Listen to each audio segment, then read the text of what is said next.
Hello everybody, my name's Kai. Welcome to KaliburTUBE. Today we're going to do a colonoscopy surgery. So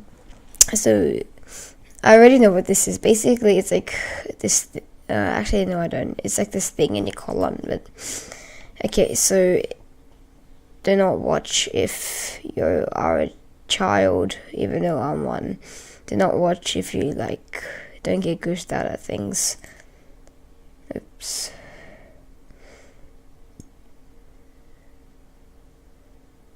Okay, there we go. Hello, and welcome to Surgery Squad's virtual colonoscopy.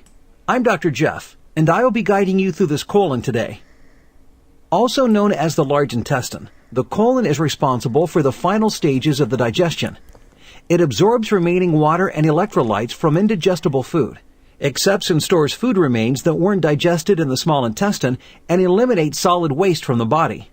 A colonoscopy allows your doctor to view inside your entire colon using a device called an endoscope. As the scope moves into your colon, your doctor views the output on a monitor to check for growths or polyps. There are several parts to the colon: the cecum ascending, the transverse, the descending, and the sigmoid. A colonoscopy can check each one of these areas. The one thing about having a colonoscopy is that a doctor can find polyps and remove them immediately. This is the most effective way to prevent the development of colorectal cancer. However, you'll need to cleanse your colon 24 hours before the test by taking laxatives or performing a fleet enema. Also, use of the endoscope might accidentally tear the colon walls and cause bleeding.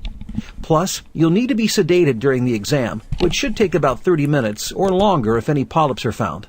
We have a 53-year-old female waiting for her colonoscopy.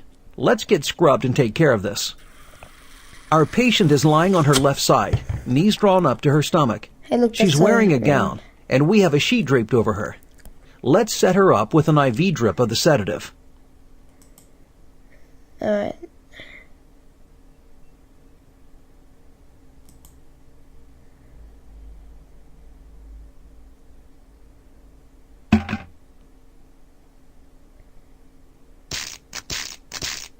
Great. Now we'll wait a few minutes for the sedative to take effect. Our patient is sedated and ready. She stated that she's cleansed her colon, and I've already used a lubricated gloved finger to check for blockage. Yep. Be sure to tell the patient that she should breathe slowly through her mouth to relax her stomach muscles if she feels cramping.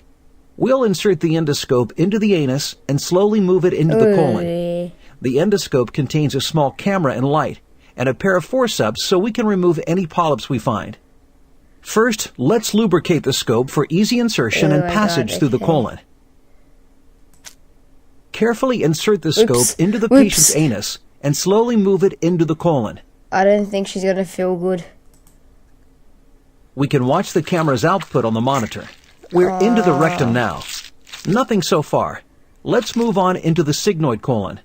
Slow and steady. You're doing a great job. Descending colon's next. Now's a good time to remind our patient to breathe slowly through her mouth as we do the exam. Oh God, Illuminati. It's coming closer. All right, let's move into the transverse colon. Does all this shit fit through it when you take a crap? Uh-oh, looks like we've got a small polyp in the transverse colon. We'll use the forceps to remove it. Oh wow, you just Fine rip it work. off like that? We'll need to remove the scope so we can bring the polyp out. First, let's use some heat to cauterize the spot and try to stop that bleeding. Fantastic. What? Let's slowly withdraw our scope and You're get that just polyp gonna out. leave that wound there. Oh, let's go back in to check the rest of her colon. Yeah, I like how it's answered. Remember the name of the colon where we found the polyp? The transverse? That's right. The transverse colon. Yay. So literally, do you just shove this up the ass, like keep pushing it? Because it bends by itself, so you just push it from the bottom. I don't like those noises. Why is there a microphone in the endoscope? You don't need a microphone. Back in the transverse colon now. Everything's looking fine, and you're doing a great job. Now's also a good time to remind our patient to breathe through her mouth slowly. Moving now into the ascending colon. And there's another one. Let's take it out the same way we did the other. Oh my god, look at that.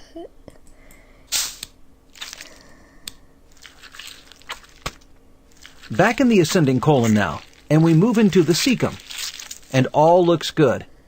Let's take out the scope and get our patient into a recovery room. Our patient is now in recovery, and she'll probably be there 1 to 2 hours. She might feel bloated or need to pass gas. And since we removed 2 polyps, she'll probably have a small amount of blood in her stool. We'll also do a biopsy on the polyps. She should call her doctor immediately if she has heavy rectal bleeding, lower abdominal pain, develops a fever, feels dizzy, vomits, or experiences swelling in her abdomen. Well, good news. The biopsy showed our patient's polyps were benign. Since she's in her 50s and there were polyps found, she should have a colonoscopy every year. You did a great job today. While you're here, try your hand at one of our other surgeries here at surgerysquad.com. If she's gonna live for like another 40 years or something, she's gonna freaking have like all of those, like she's gonna have up to like 40 of those wounds, those rips in her thing. So every time she takes a crap, the poo touches it, or does it just heal? I'm not sure. But that's gonna have to be it for this video. Please make sure to leave a like and subscribe to whatever. It's gonna have to be it. Alright, goodbye everybody.